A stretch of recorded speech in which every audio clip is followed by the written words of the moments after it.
Welcome to the Wednesday review. It's a brief breakdown of the books I read this week. First up, Caraval. Scarlett has wanted to see the mesmerizing competition that is Caraval since she was a little girl. She has written the game's mastermind, Legend, for years, asking him to come to her tiny island home to perform, to no response. After one final letter to Legend, Scarlett receives a response and it includes her ticket to Caraval.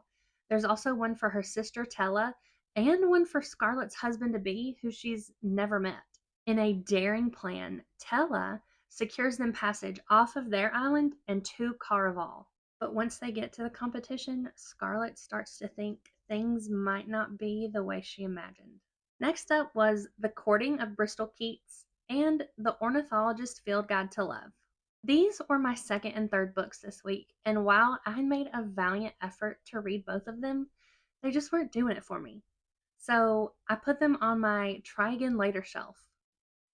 Here's my question.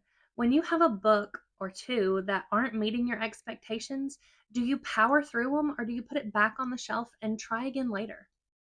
I'm thinking I was just in a little bit of a slump. Caraval wasn't my favorite. I gave it 3.5 stars, and I don't have plans on reading the other books in the series.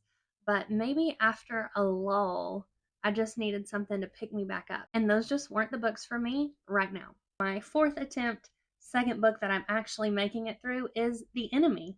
It is the sister book in the duology It Happened in Charleston. The first was The Match, which was my very first Sunday best. I have not finished this book. I am 45% of the way through. It is classic enemies to lovers, forced proximity, and I can't give you a review of it because I haven't finished it. So next week, be on the lookout for that.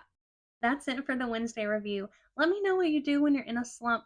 Let me know how you get out of it. Let me know what you're reading so I can add it to my TBR too.